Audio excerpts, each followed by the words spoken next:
mundo adora a trilogia do Peter Jackson. E eu não sou diferente, eu sou apaixonado pelos filmes. Tá tudo bem você nunca ter lido os livros do Senhor dos Anéis, ser fã do Tolkien pra caramba, porque é louco e alucinado na trilogia do Peter Jackson. Mas a gente tem que vir também a concordar que a maioria das pessoas que leram a obra do Tolkien foram começar a ler mesmo depois de que assistiram os filmes, e os filmes acabaram despertando essa vontade incrível. Hoje eu vou trazer pra vocês uma série de diferença entre os livros do Tolkien e os filmes do Peter Jackson. Meu nome é Alexandre, eu sou aqui da Terra Leste e sejam muito bem-vindos ao nosso canal.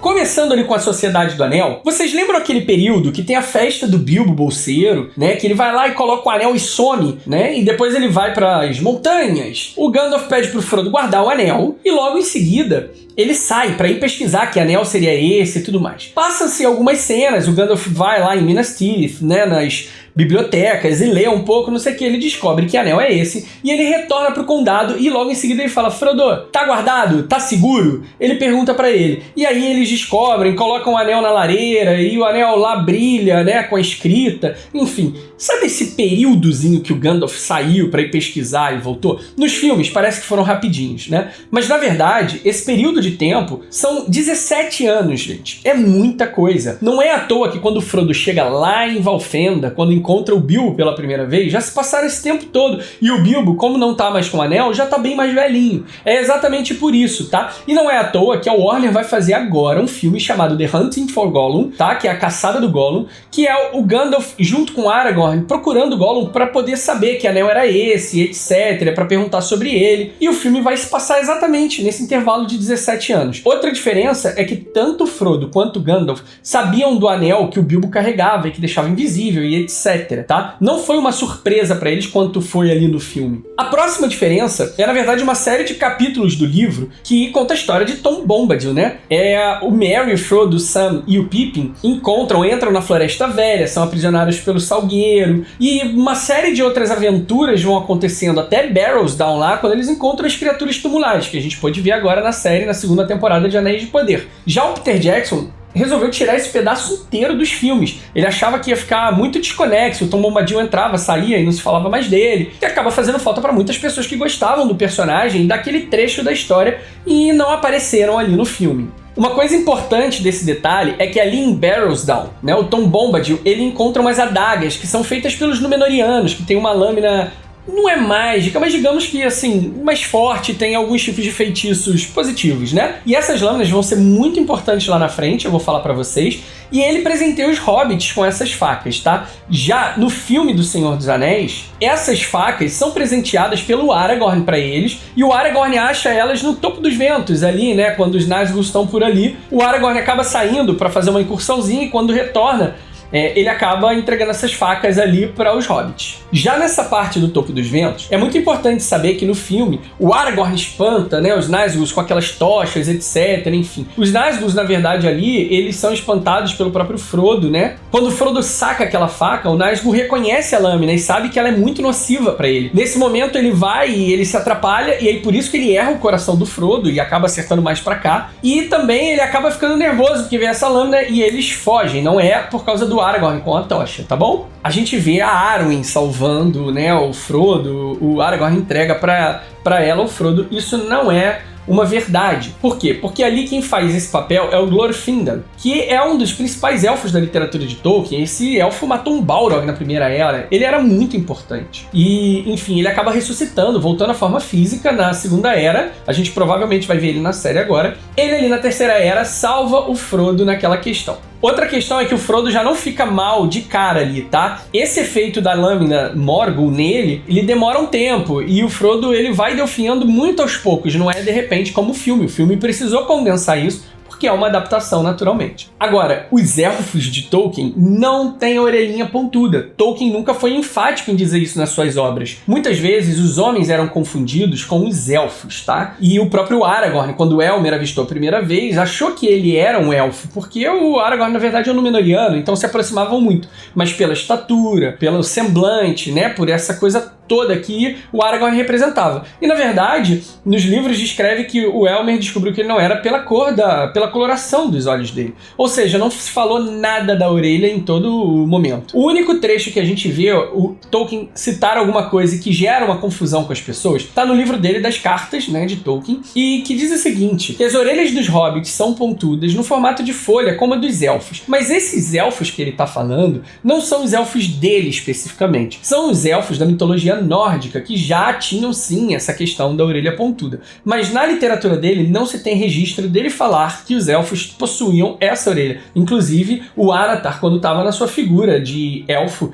ele era confundido com homem também. Então fica aí essa questão. Agora, depois dessa primeira parte que eu já trouxe de diferenças para vocês, imagina só se o filme saísse hoje em dia e colocassem a Arwen no lugar do Glorfindel, como colocaram, como é que todo mundo ia reclamar da trilogia, ia falar que ia ser lacração, botar a Arwen, que quase não é citada nos livros, né? Uma mulher guerreira, como é que pode? Pois é, o filme ia ter provavelmente um monte de inimigo aí, falando um monte de coisa ruim por causa disso. Sabendo que, na verdade, o Peter Jackson fez isso porque ele contratou a Liv Tyler para ser a Arwen, uma atriz cara, para aparecer em uma cena, não faria o mínimo sentido. Então, naturalmente, ele fez uma adaptação. São coisas que o cinema pede e a gente nunca analisa. E a gente prefere reclamar sem tentar entender o porquê.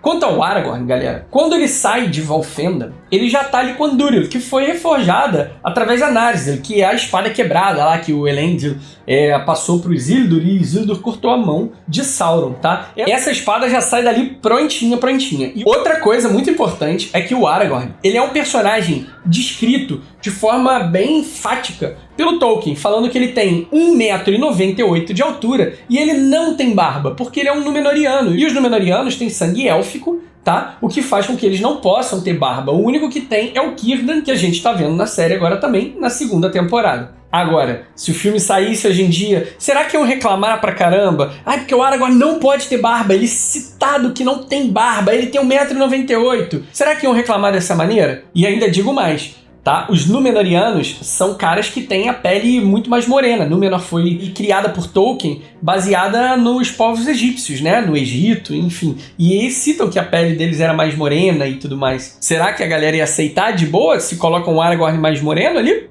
Quanto a Saruman, ele queria um anel, mas não era para servir a Sauron, feito nos filmes. Queria o anel para poder servir a Sauron e etc. Isso é uma mentira muito grande, porque Saruman, na verdade, queria se tornar o próprio Senhor dos Anéis. Ele queria usar um anel para o bem próprio, para que ele pudesse em si comandar todas as coisas. Tanto é que ele mente nos livros o paradeiro do anel para os Nazgûl, quando os Nazgûl vão lá em Orthanc, né, para questionar ele, para pegar algumas informações importantes. Ele vai lá e mente, fala que não sabe nada de bolseiro, de condado, enfim. Pois é, isso aí o filme também mudou. Já em Moria, quando eles estão entrando lá e o Merry e o Pippin ficam tacando a pedrinha, sabe? No lago, onde vem o vigilante e depois pega o Frodo. No filme, o Aragorn vai lá e repreende os dois, né? Fala, ei, parem de fazer isso, porque a gente não sabe, tem criaturas aqui. Nos livros, quem tá tacando a pedrinha é o Boromir. E quem repreende ele é o Frodo, e não é o Aragorn. Mudaram isso também. Faz algum sentido? Não faz. Alguém reclamou? Por que botaram não sei o quê? Não. E tem um porquê que ninguém reclamou até então de quase nenhuma diferença. Porque as pessoas não leram os livros antes de ver os filmes. E aí elas ficaram com a imagem de que os filmes eram a realidade. E é por isso que a gente vê hoje a série fazendo algumas coisas e as pessoas têm a imagem dos filmes na cabeça e pensam que a série está errada. Onde, na verdade, a série, em muitos aspectos, está sendo bem fiel aos livros de Tolkien. Só que a gente tem as imagens do filme na cabeça. O Boromir nunca seria morto por um orc chamado Lurtz, um só. Nunca seria. Pois é, nos livros, o Boromir, ele é morto por mais de 100 orcs, junto com o capitão deles, o Ugluk. E não tem nada de Lurtz, um cara que atira várias flechas no Boromir e o Boromir morre. Mas, imagina se fosse hoje.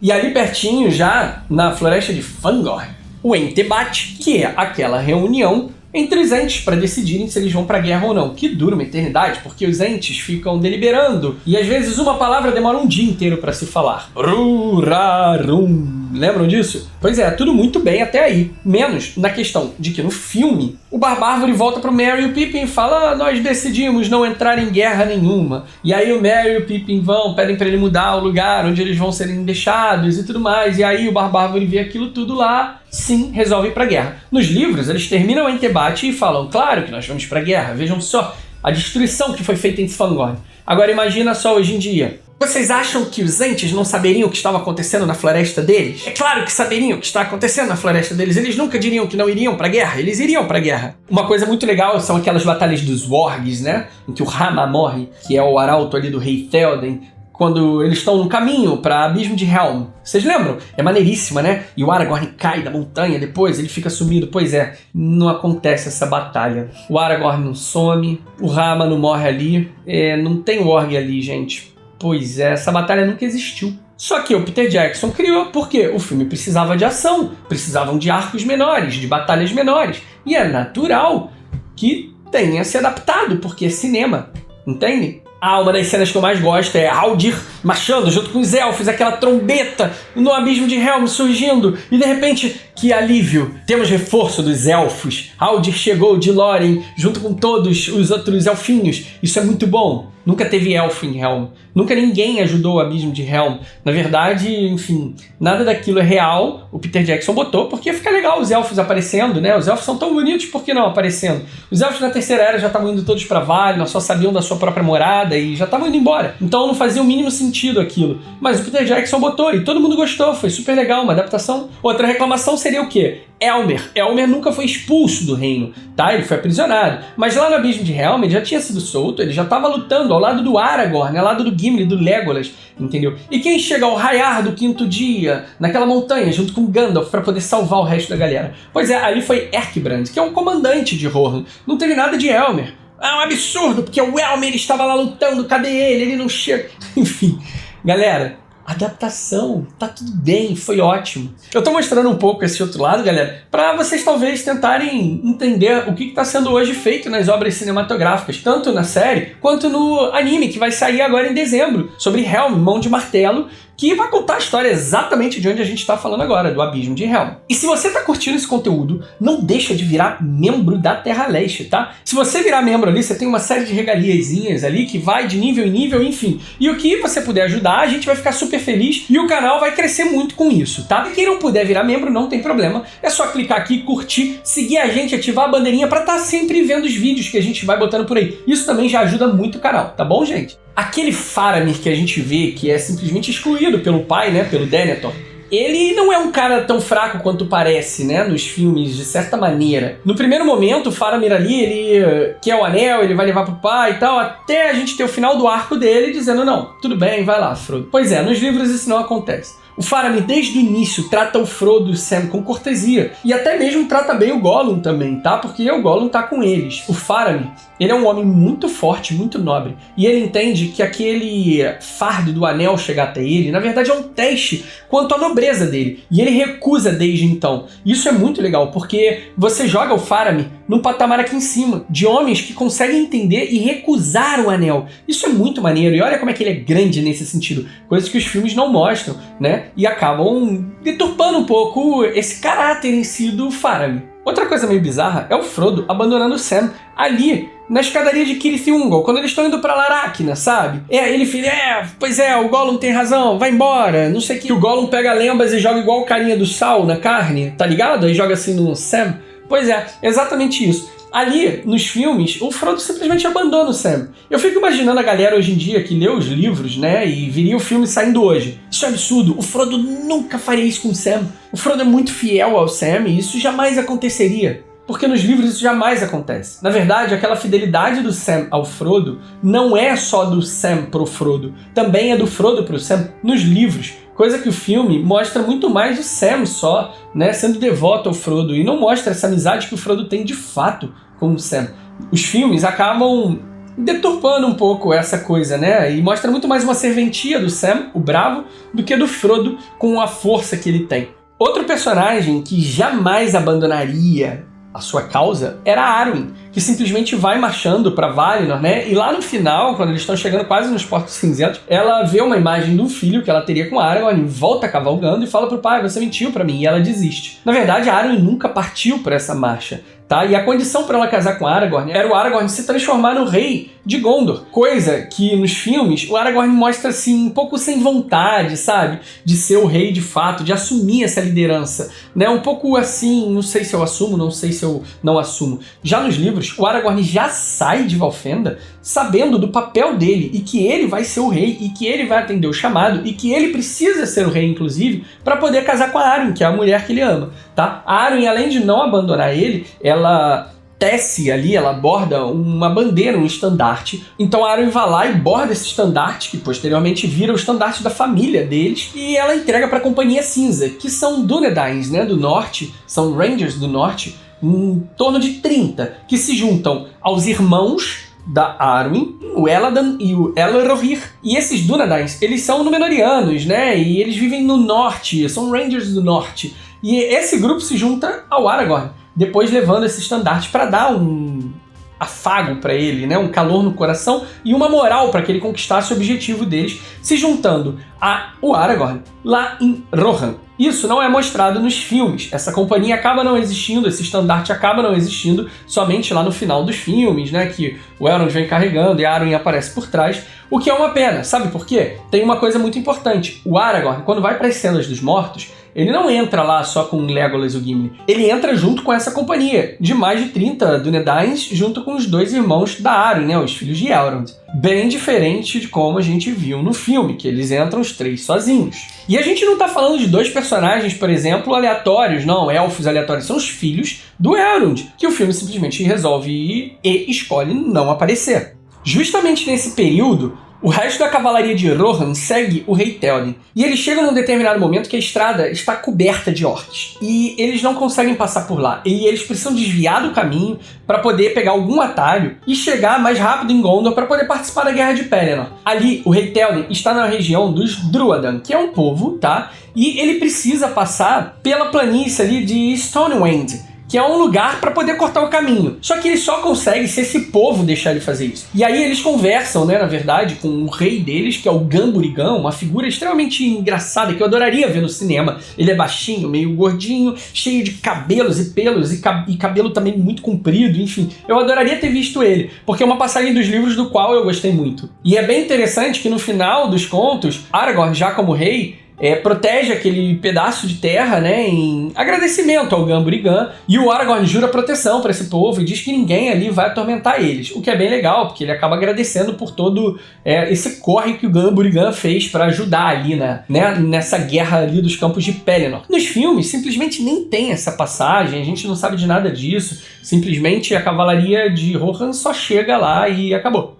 Essa parte, depois das Cenas dos Mortos, é bem legal, porque o Aragorn, quando realmente consegue ativar ali aquele grande exército, né, dos mortos e tudo mais, que fizeram um juramento para ele, eles, na verdade, não vão pra guerra em Pelennor, como os filmes mostram, né, que eles chegam lá, destroem tudo e acabou a guerra e tá tudo bem. Aqueles mortos, simplesmente, eles atacam os navios dos corsários de Umbar. E ele acaba destruindo aqueles reforços que estão chegando ali no campo de Pelennor, simplesmente tirando aqueles carinhas de Umbar. E aí o que o Aragorn faz? Ele pega os navios, ele utiliza os homens que estão no sul de Gondor, né, ali em Pelagir, né, que é aquela cidadezinha que a gente está vendo Theo e tudo mais na segunda temporada de Anéis de Poder, e enfia esses caras no navio e fala, vamos lá lutar a guerra, maluco. E levam essa galera para os campos de Pelennor. Chegando lá, ao invés de chegar o reforço que os orcs, né, que o lado mal da força estava esperando, chegam simplesmente reforço dos homens e acaba que conseguem terminar a guerra naquele momento. Mas não tem aqueles mortos ali matando todo mundo. E ninguém reclamou. Enquanto a guerra tá rolando ali, nunca Denethor simplesmente abandonou a sua tropa. Ele foi um grande regente, mesmo enquanto começou a guerra e tudo mais, e ele tava ali comandando todo mundo. Aquele papo de abandonem seus postos, fujam, nunca foi verdade, tá? E além de não ser verdade isso, o único ponto ali que realmente o filme faz da forma que está descrita nos livros é quando o Faramir chega ferido, que aí sim, esse momento, o Denethor enlouquece, tá bom? Mas antes disso, nada. Denethor seguia ali comandando suas tropas e mantendo a força de defesa. Outro ponto muito importante em relação a isso é que quando Gandalf chegou lá em Gondor, ele falou, a gente precisa pedir ajuda dos cavaleiros de Rohan, vamos acender os faróis e etc. E aí começa tan, tan, tan, tararam, tararam, que é maravilhosa essa cena. Que cena incrível que o Peter Jackson fez dos faróis sendo acesos para chamar Rohan. Mas os faróis não existem. Nunca existiram. O que existe é um cavaleiro de Gondor que chega lá em Rohan com uma flecha vermelha, falando, tá aqui, Gondor pede ajuda com a minha flecha vermelha, que era uma flecha comum de se pedir ajuda, né, que Gondor usava. Ah, mas foi muito mais foda porque fizeram... Sim, foi muito mais foda. Eu também acho. Os faróis foram muito mais fodas.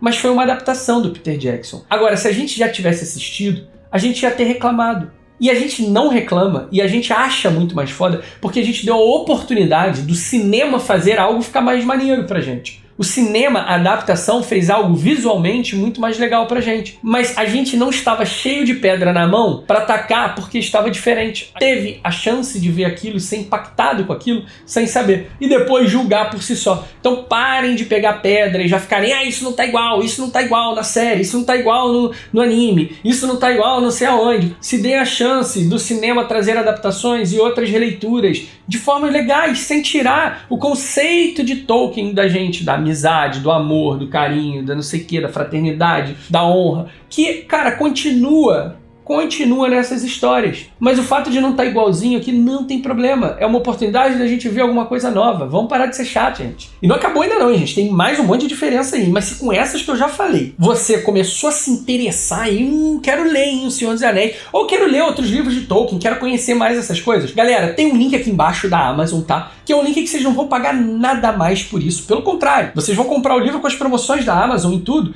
mas que vocês vão ajudar muito o canal. Lembrando que você não precisa comprar só os livros. Qualquer coisa que você compre através desse link lá na Amazon, você vai estar ajudando o canal. Então, lembrou, quer dar um presente pra alguém, não sei o que, eu vou entrar lá no canal da Terra Leste, quer saber porque eu gosto deles, eu vou ajudar o canal e eu vou clicar naquele link só depois que eu vou comprar as coisas na Amazon. Pois é, galera, faça isso que ajuda a gente pra caramba, tá? Outra coisa que os filmes fizeram, e que assim, eu queria muito ter visto, eram alguns grandes heróis que Gondor tinha, sabe? Um deles, principalmente, tal, era o príncipe Imrahil. E esse príncipe era o príncipe de Dol Amroth, que é uma região ali de Gondor, que ia ser muito maneiro ver o cara lutando ali, porque tinham vários outros heróis, não eram só os caras da comitiva que eram muito fodões, sabe? Tinham outros príncipes, tinham outros guerreiros, que eu queria que o filme tivesse mostrado, né? E não mostrou, o que tá tudo bem, porque a adaptação, você tira a atenção do elenco principal, do casting principal, e faz parte, né? Você sabe quem é Dernhelm? É um cavaleiro de Rohan, muito sinistro. Ele é famoso por simplesmente ter pegado um dos hobbits, colocado na sua garupa, e ter cavalgado durante toda Rohan até chegar em Gondor e enfrentar a guerra dos Campos de Pelennor junto com um hobbit sentado ali na sua garupa. E depois disso, ele ainda encarou um Nazgûl. Pois é. E aí ele tirou o elmo para matar o Nazgûl. E era Elwin. Pois é. Nos livros, ninguém sabia que a Elwin tinha ido para Gondor. Inclusive o Merry cavalga o tempo inteiro com um cavaleiro misterioso. Pois é, esse Dernhelm.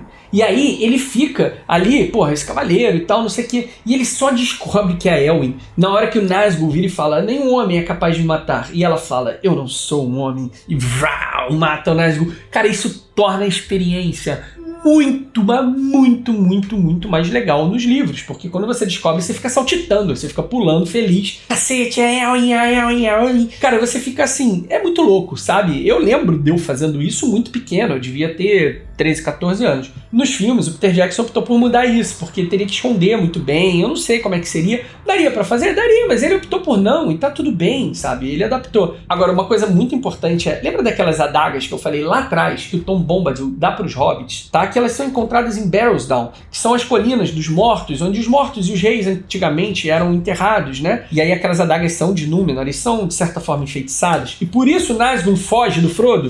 É só por isso, tá, que a Elwin consegue atingir com a sua própria espada os Nazgûl, porque, como eu já disse em outro vídeo, se você não assistiu, sobre os 9 Anéis dos Homens, eu falo um pouco sobre esse mundo espectral que existe. E os Nazgûl estão nesse mundo espectral. E eles não conseguem ser atingidos por ninguém que tá aqui. Eles não conseguem nem ser vistos. Mas a gente vê os Nazgûl. Claro, porque eles estão usando mantos, roupas, tá? Botas, armaduras, tudo é preto e a gente não consegue ver nada. Mas Alexandre, por que eles querem ser vistos? Porque a principal força dos Nazgûl é o medo que eles causam. Então eles usam aquilo para serem vistos. Mas a Elwin jamais ia conseguir acertar ele. Ela só consegue acertar, por quê? Porque a ferida que o Merry fez com aquela adaga Númenoriana, que é a única adaga que poderia de fato quebrar o feitiço dos Nazgûl, foi feita pelo Merry, fazendo assim com que esse feitiço quebrado tornasse ele atingível pela Elwyn e a Elwyn conseguisse matar ele. Então, olha que parada incrível, entendeu? Não é porque ela era de fato uma mulher que ela conseguiu matar ele, entendeu? É porque esse feitiço foi quebrado. Agora, isso tá lá nos livros. Tá no filme? Não tá no filme, não dá pra ser explicado. Quer dizer, dava, mas o Peter Jackson não explicou e tudo mais, né? Já chegando ali nos Portões Negros, né? Quando o Aragorn carrega a Andúril e ele fala "For Frodo" e sai correndo, né? Essa parte, o Merry não tá lá, tá, galera? Porque ele tá muito ferrado por causa do golpe que ele deu no Nazgûl. Ele tá bem quebrado, ele tá sendo recuperado nas casas de cura, que é onde a Elwyn fica, é onde o Faramir fica. Inclusive, a Elwyn conhece o Faramir ali, e eles casam, inclusive, futuramente. Então, o Merry não aparece nessa guerra aí que o filme colocou ele lá. Talvez uma das loucuras maiores, assim, que você que fica reclamando, ai, a série colocou o Sauron como um Venom, ridículo e etc. Peter Jackson colocou ele como um olho no alto de uma torre. Tá? Aquele olho nunca existiu, gente. Tolkien nunca falou sobre esse olho, na verdade. Esse olho que Tolkien fala, é o olho vigilante de Sauron, é porque Sauron tinha uma das Palantir, e essa Palantir ficava no alto da Torre de Barad-dûr. E daí ele conseguia fazer uma vigília sobre todos os orcs que estavam em Mordor, entende? E a Palantir era um olho porque ela via, ela tinha o poder da visão, né, das outras Palantir. Então, esse olho vigilante do Sauron não é nada disso. Inclusive, o Gollum, quando é aprisionado, tá, para poder falar sobre um anel e tudo mais, quando ele retorna, é solto, e ele fala com Gandalf que ele foi aprisionado pelo Sauron, ele cita que o Sauron tem 9 dedos, tá? Por quê? Porque o Sauron teve a mão cortada. Como é que o Sauron tem 9 dedos se ele é um olho? Porque o Sauron tem uma forma humanoide ali durante toda a trilogia, tá? Ele não é um olho, ele realmente tem uma forma humanoide ali, entendeu? Inclusive com 9 dedos, tá? Então essa parada de que ele ficou ali como um olho é mó caô, cara. Isso é coisa do Peter Jackson. O que tá tudo bem, pegou, né? Por quê? Porque a gente não sabia como é que era, então não tinha tempo pra ficar reclamando.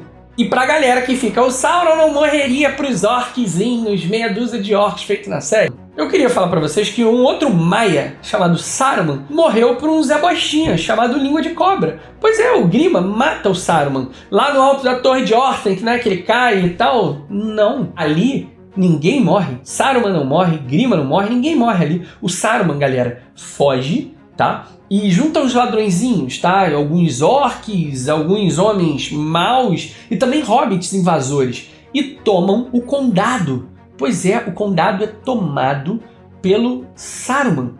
O que é muito louco, porque o Frodo, o Sam, o Merry e o Pippin, quando retornam pro condado, ainda tem que lutar uma guerra lá para conseguir expulsar o Saruman de lá. E isso é um capítulo enorme do livro, que se chama O Expurgo do Condado, esse capítulo, do Retorno do Rei. E o que acontece? Na minha opinião, a Warner agora, que está fazendo um monte de filme, que pretende fazer, na verdade, um monte de filme, já anunciou aí o The Hunting for Gollum, eu acho que esse é um grande tema para ela poder fazer um filmezinho sobre, tá? Seria um belo filme, uma guerra no condado, os hobbits voltando para poder recuperar o condado, lutar contra o Saruman, e ainda digo mais, uma bela para poder usar quem? Elijah Wood. Aí faria sentido, sabe por quê? O cara não envelhece, parece que ele usa o anel até hoje. Se pegarem foto dele hoje em dia, vai ver. O cara tá a mesma coisa ainda.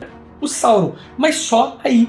E o Grima vai lá matando com uma faquinha nas costas, né? E por que o outro Maiar, o Sauron, não pode morrer para um monte de orc? Não faz o mínimo sentido, galera, o que vocês estão reclamando. Galera, essas foram muitas diferenças que eu falei, tá? Dos livros da trilogia para os filmes da trilogia do Peter Jackson. Existem mais um monte de outra, mas aí são mais filosóficas, mais sobre desenvolvimento de personagem, e não valia a pena eu falar aqui para vocês. Mas se vocês gostaram do conteúdo, já segue a gente, não esquece, ativa a bandeirinha, isso ajuda muito a gente. Tá bom? Meu nome é Alexandre, eu sou da Terra Leste, foi um prazer estar com vocês aqui de novo. Fiquem com Iluvatar na Mari.